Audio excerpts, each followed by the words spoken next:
रामबाग के नाम से विख्यात यह बाग मूल रूप से भारत में मुगल वंश के संस्थापक बाबर ने बनवाया था। उसने 1526 में ईरानी बहुतलीय और चारबाग योजना पर इसका विन्यास किया।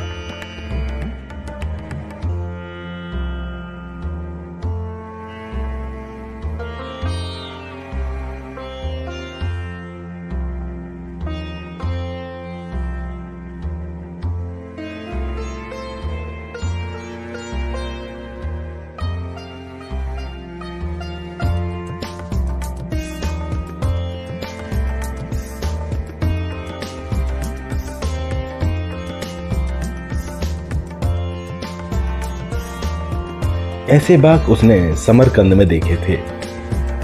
ऐसे ही कई बाग जैसे बागे बफा, बागे कला, बागे बनफशा, बागे पातशाही और बागे चिनार उसने काबुल में लगाए थे। ये सभी क्रमशः उतरते हुए तलों में बनाए गए थे, जिनमें किसी पहाड़ी निर्झर का पानी एक तल से दूसरे तल पर झरनों के द्वारा धीरे धीरे गिरता था।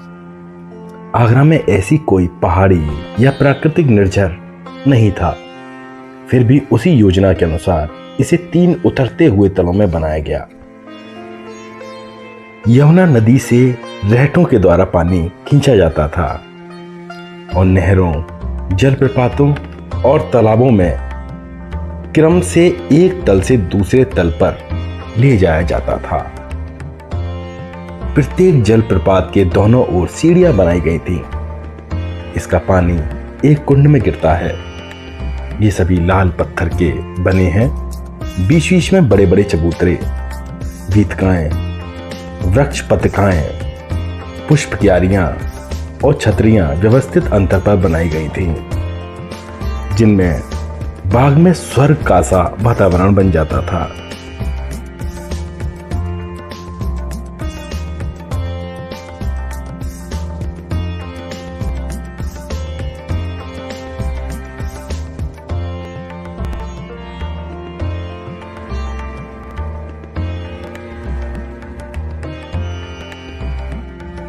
इस प्रकार बाबर ने, जिसे बागों का राजा कहा जाता है, अपना एक आदर्श बाग बनाया। आगरे की गर्मी, तपती हवाएं और धूल से वह बहुत परेशान हुआ। इनसे बचने के लिए उसने सबसे ऊपर के तल के तहखाने में नदी की ओर एक शीतल गृह बनवाया। उसने अपनी आत्मकथा में लिखा है कि गर्मी में भी यह इतना ठंडा रहता है कि फुरफुरी लगती थी।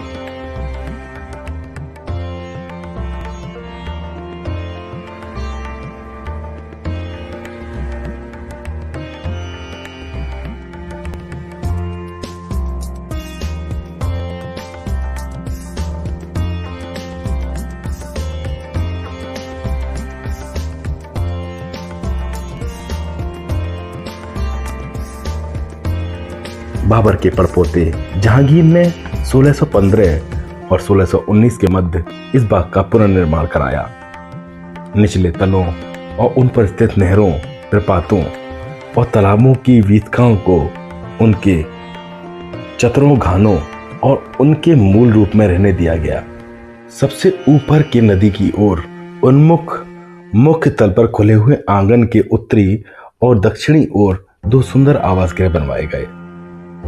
प्रत्येक में कक्ष और दालान, जिनमें जहांगीर युगीन आकृतियां अलंकृत की गई हैं। आंगन की ओर छज्जों को संभालने के लिए हंस रूपक तोड़े लगाए गए हैं। इस आंगन के मध्य में पत्थर का एक विशाल तालाब है। इनमें फुहारे लगे हैं जिनमें पानी आता था। इसके बीच में एक दीप चबूतरा है जो पत्थर के एक पुल द्वारा पूर्वी किनारे से जुड़ा है। इस तालाब से पानी नहरों, प्रपातों तथा दूसरे और तीसरे तल पर बहता था। नदी का यह किनारा जहाँ ठंडी और ताजी हवाएं आती थी।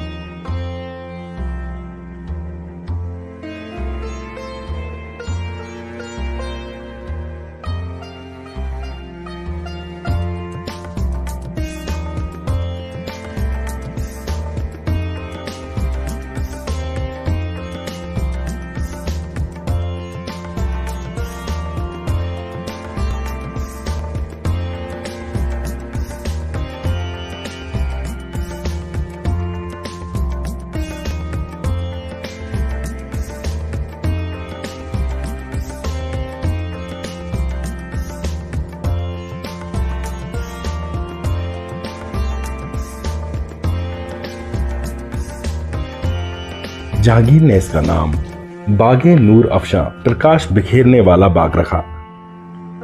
यह नूर जहां की जागीर में था।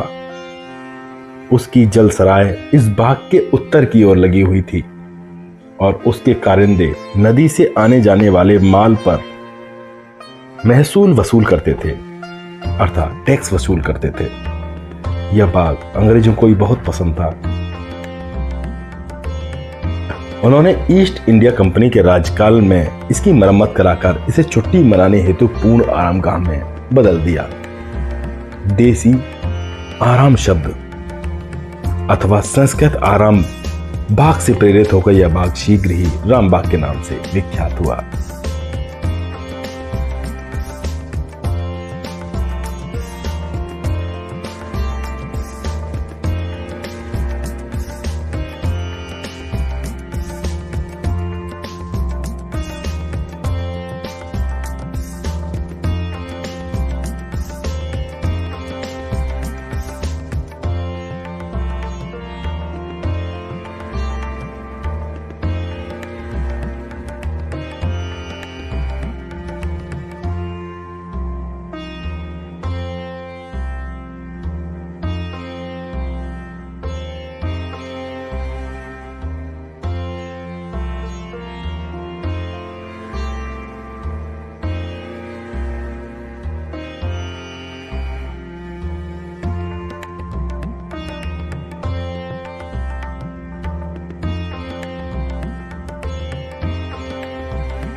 इसमें शाल, आलू, जर्दालू, शफ्तालू, आलूचा, कोकचा, अंजीर, नाशपाती, सेब, बादाम, बीह, शहतूत, बेदाना अर्थात अनार, नारंगी, खजूर, कोला जैसे बाहर के फलदार वृक्षों के साथ साथ बहुत से देसी फल और फूलदार वृक्ष लगाए गए, जैसे आम, आंवला, अमरूद, अमलतास, बेल, बिजौरा, चकोतरा, चिरौंजा, गूलर, इमली, जामुन, कचनार, करौंदा, कसेरू, कटहल, कैन, कमरख, खिन्नी, तरवोटे, लिसोड़ा, मौलसरी, साल, सहमल, शरीफा, शीशम और ताल। इसमें सरों, चिनार और निहाल जैसे अलंकारिक वृक्ष भी लगाए गए। वास्तव में यह वृक्षों का एक बहुत बड़ा बाग था। इसके फल शीघ्र ही संपूर्ण उत्तरी भारत में विख्यात हो गए थे। बाबर की रुचि बड़े बड़े वृक्षों में थी, जबकि जहांगीर सुगंध में फूलों के पौधों का शौकीन था।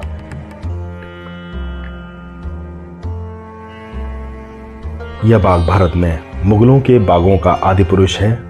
सबसे पहले यहीं बहुतलीय चतुरोद्यान बाग योजना का सूत्रपात हुआ।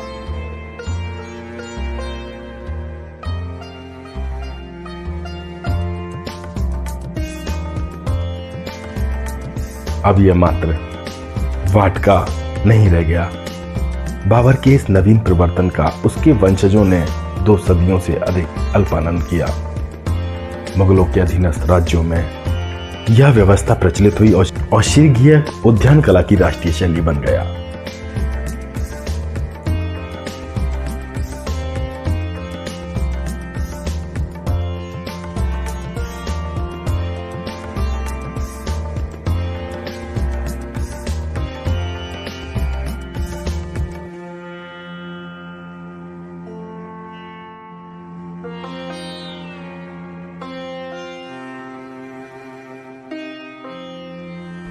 अगर आपको हमारा ये वीडियो पसंद आया हो तो कृपया इस चैनल को लाइक, शेयर और सब्सक्राइब करें।